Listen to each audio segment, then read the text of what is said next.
Papai Noel. Ah, peraí, essa daqui é a resposta de...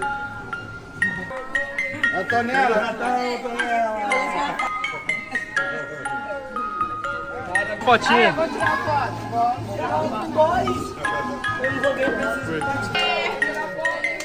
Tira foto, Cristian. Junta aí, Vivi. Junta aí, Vivi. Junta aí, Bebeto. É uma mochila, É uma mochila meio adolescente. adolescente. Essa aqui também é da adolescente. Adolescente são rosa?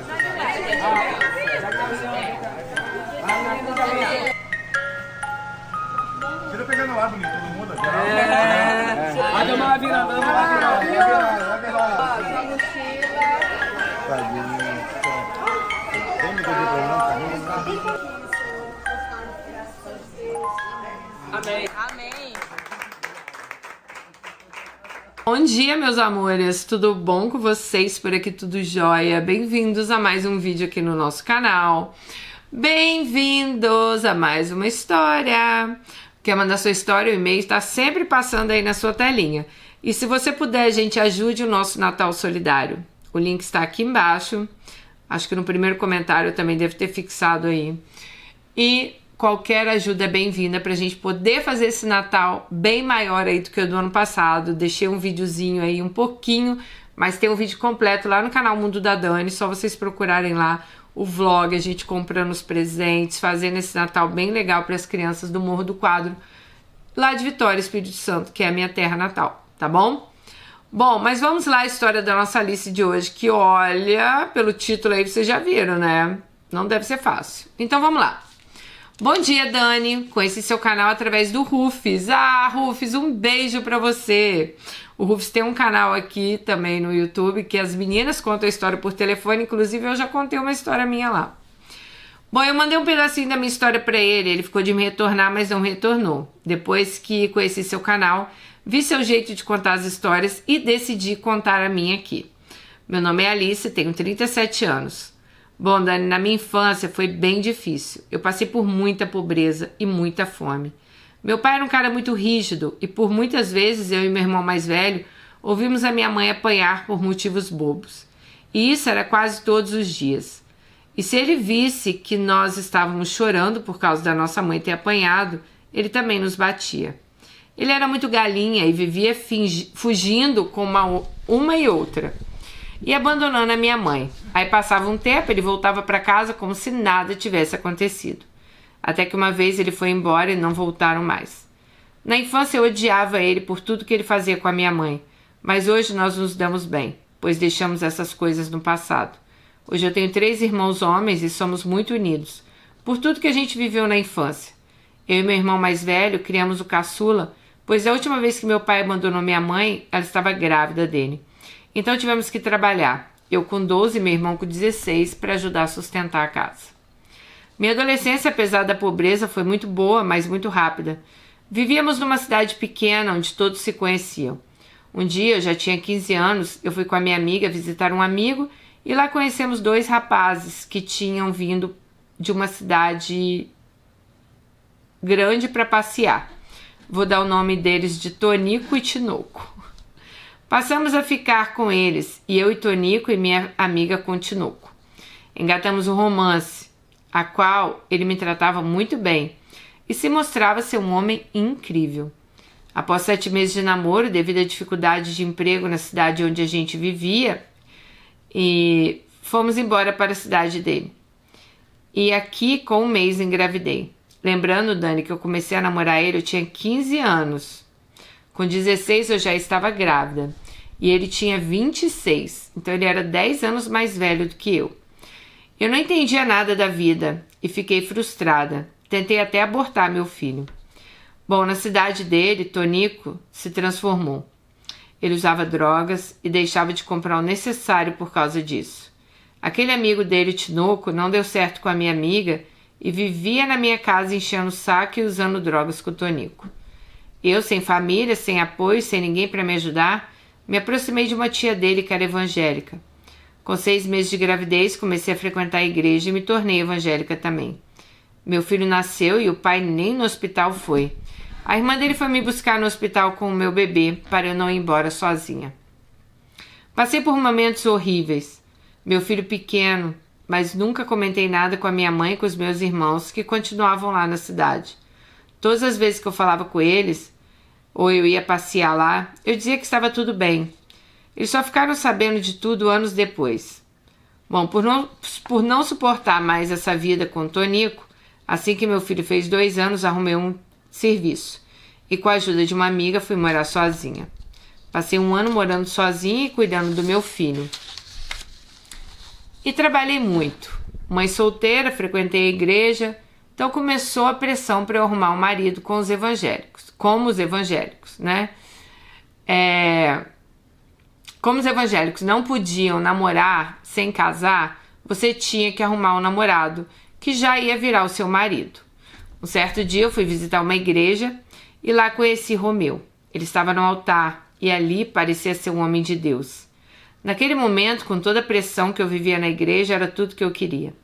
Resumindo, comecei a namorar ele e já me preparando para casar, pois a igreja não podia namorar muito tempo.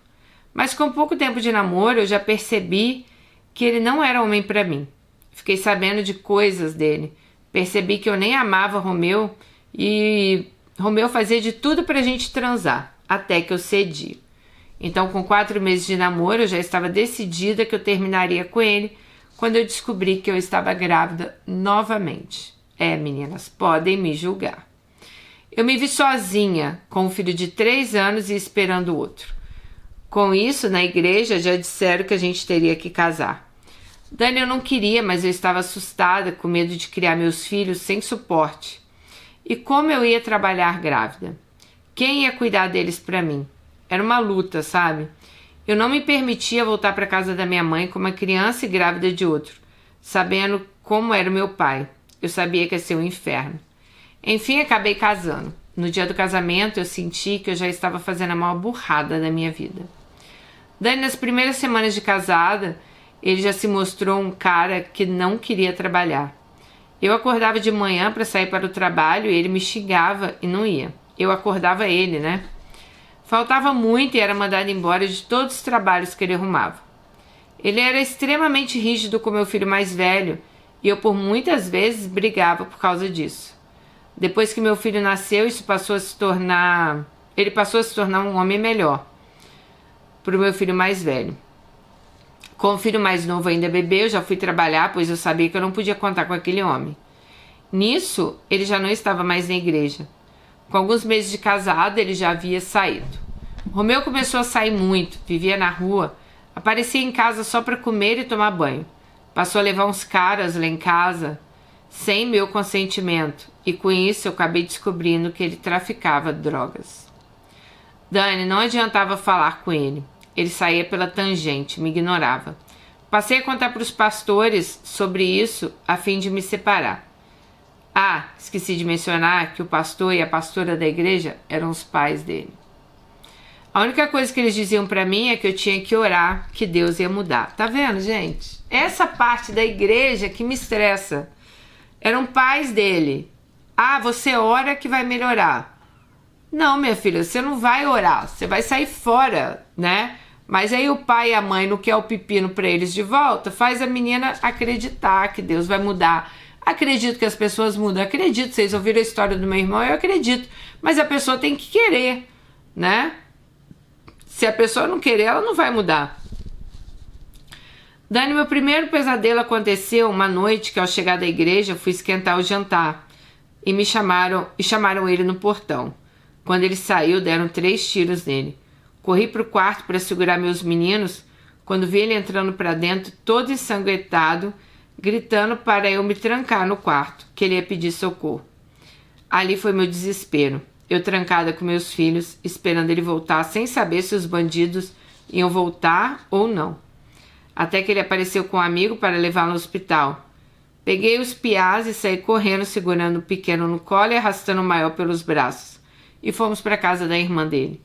Ele só não morreu porque a grade do portão desviou o tiro.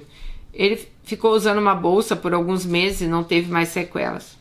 Quando saiu do hospital, tivemos que fugir para a cidade vizinha. A família dele não queria a gente ali por medo de quem pudesse ter feito aquilo voltar e terminar o serviço. Então saímos fugidos e fomos ser caseiros de uma igreja. E ali ficamos 3 anos. No começo ele tinha voltado para a igreja, estava até indo bem. Ele passou a ser líder de jovens.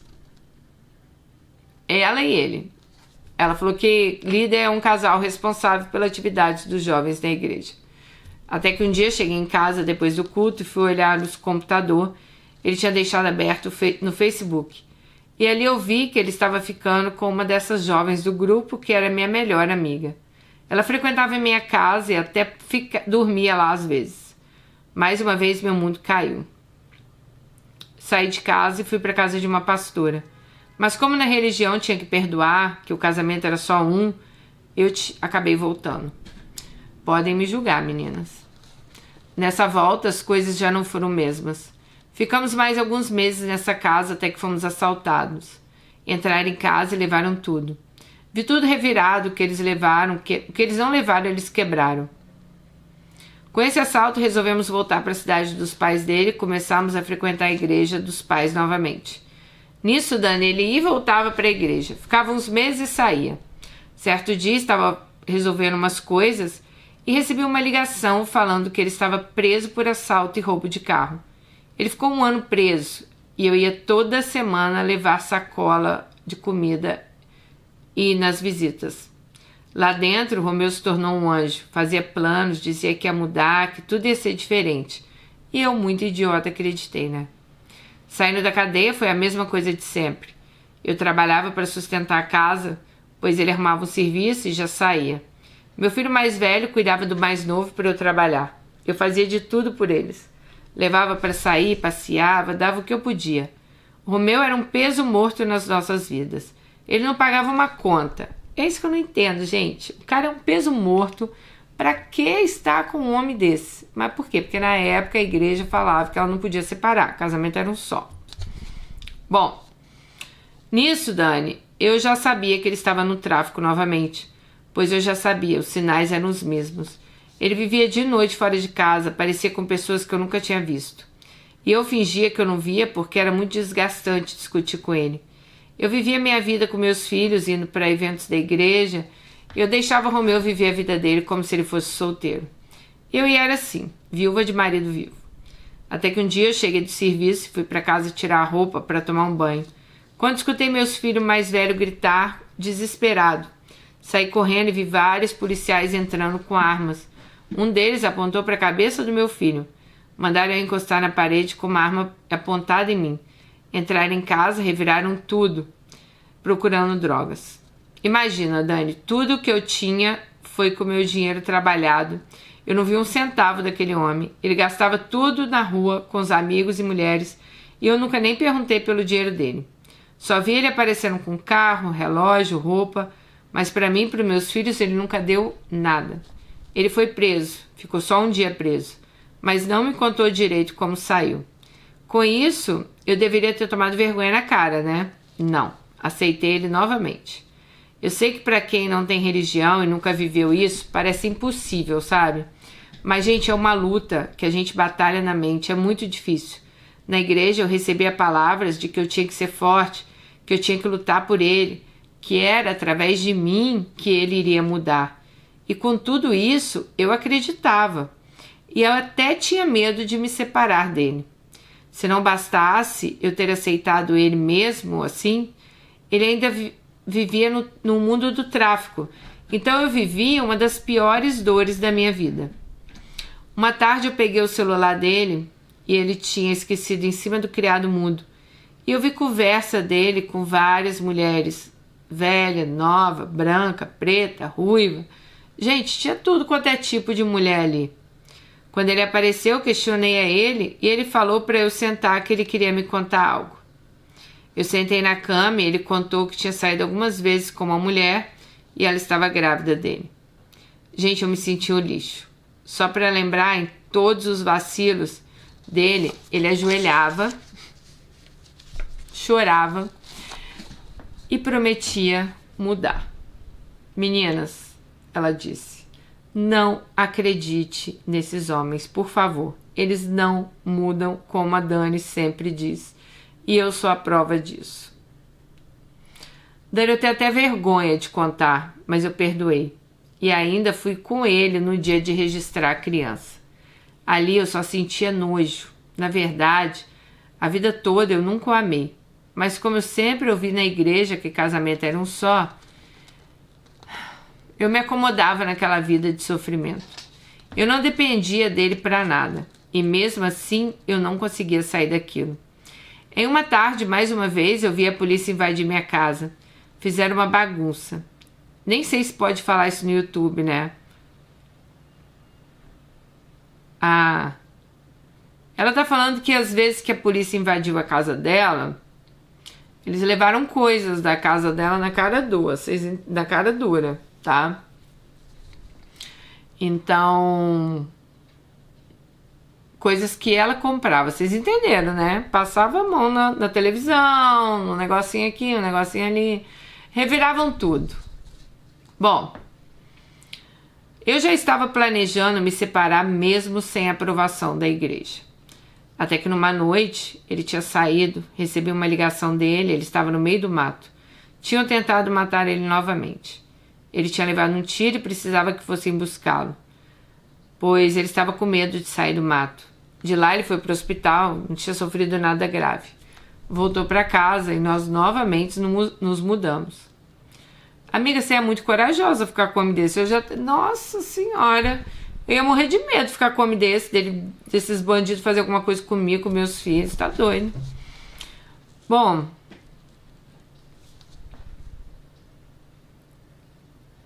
nisso, mais uma vez a polícia invadiu a casa da mãe dele atrás de Romeu. Como tínhamos mudado, eles não conseguiram nos achar, né? Então ele arrumou um advogado e ficou quase um ano foragido. Até que o advogado conseguiu livrar ele.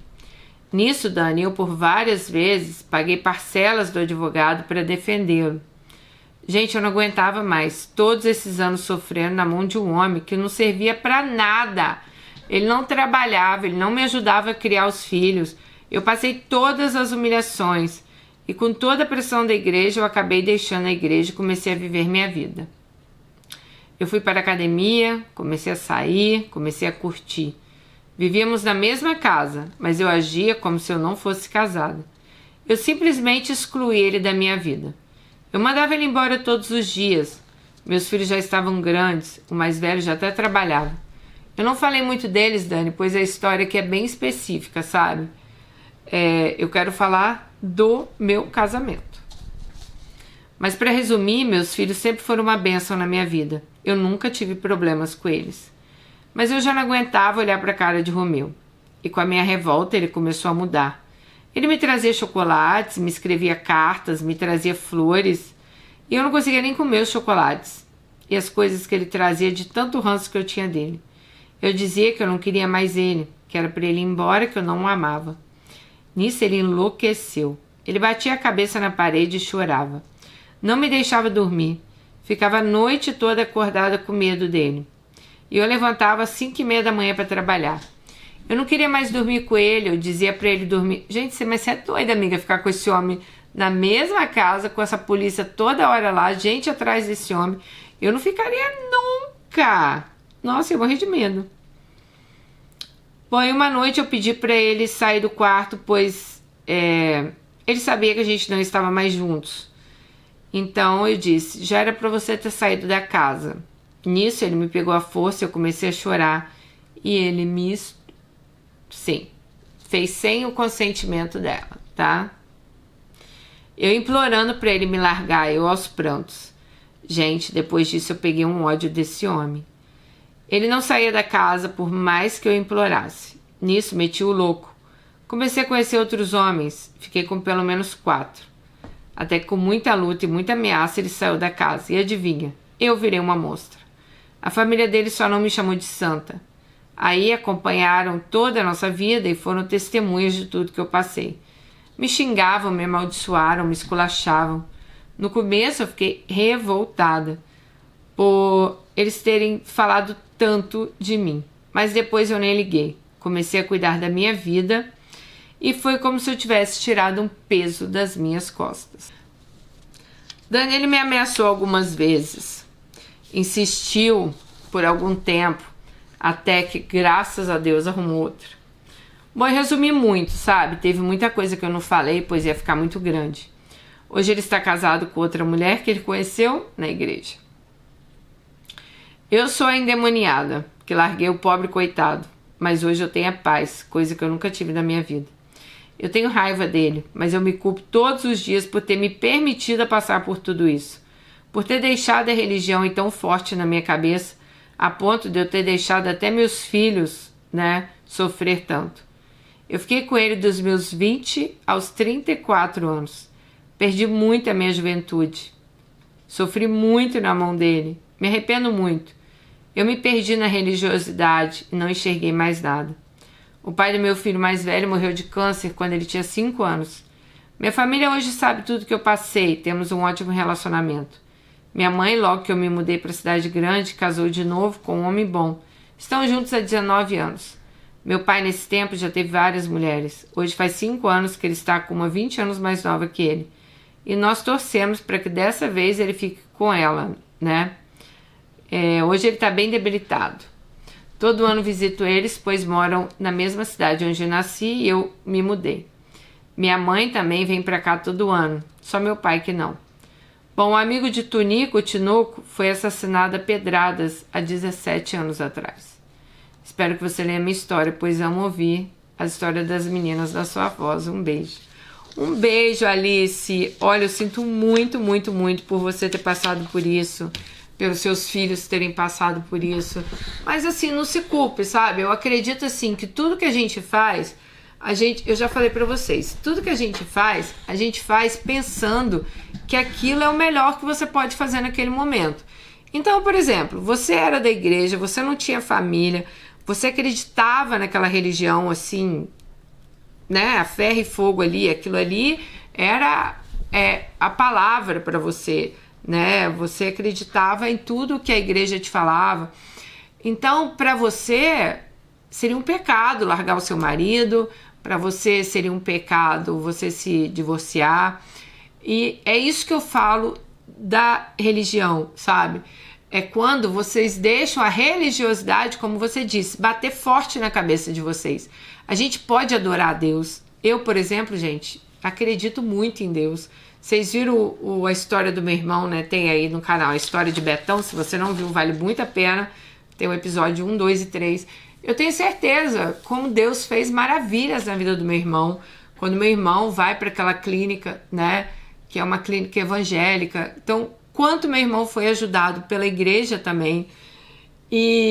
Mas eu acho que a gente não pode também se deixar 100% ser levado ali pelo homem.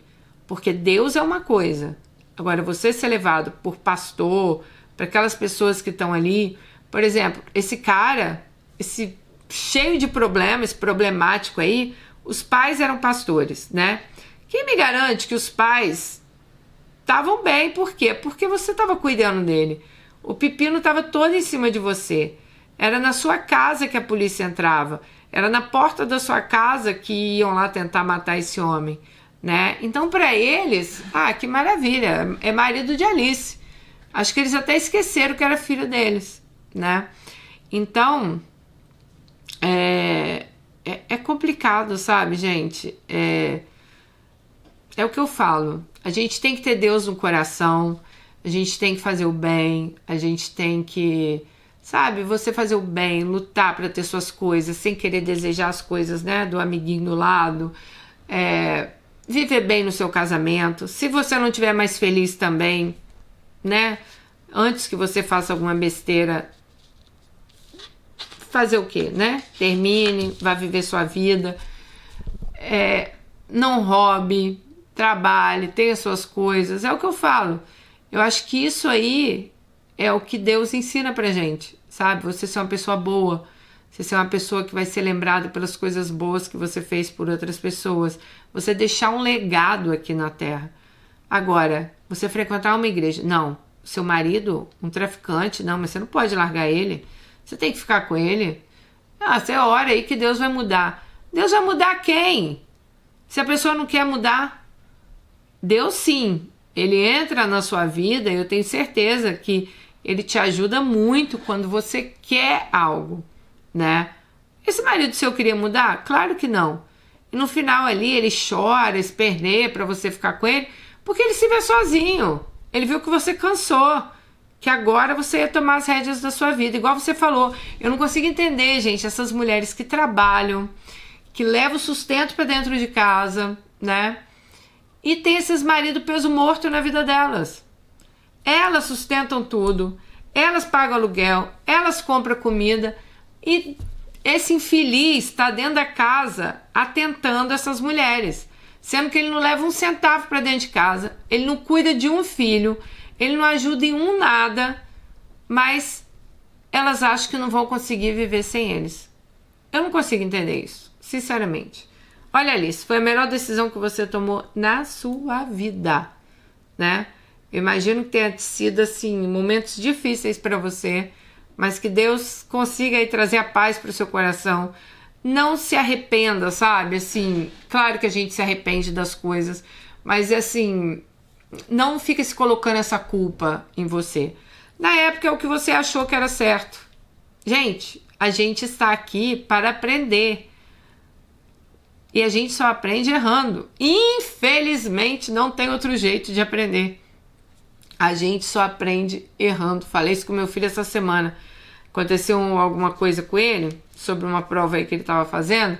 Ele falou, nossa mãe, caramba, mas naquela parte que eu estava com mais confiança, eu, né, vacilei e acabei errando e não sei o quê. Eu falei, filho, isso acontece por quê? Porque às vezes a gente menospreza algo que a gente acha que a gente sabe muito, né? A gente menospreza esse algo e foca em outra coisa. E eu falei, isso foi bom acontecer com você agora, porque na hora que você tiver, né, há outras provas que são as maiores para você fazer, você vai lembrar disso. Foi um erro bobo, mas é um erro que pode mudar, né, tudo ali, uma pontuação, pode mudar toda uma situação. Então, é o que eu falo. Na vida da gente, a gente não faz, a gente não erra pensando que a gente vai errar. A gente erra pensando que aquilo é o melhor que a gente pode fazer naquela hora. Claro que eu acho que chega uma hora que a gente também tem que ter, né, igual você. Graças a Deus chegou uma hora que você abriu o olho e falou, peraí, isso tá errado? Eu sustento essa casa, eu trabalho, meus filhos trabalham e eu tenho que ficar aguentando esse homem dentro de casa sem ajudar em nada.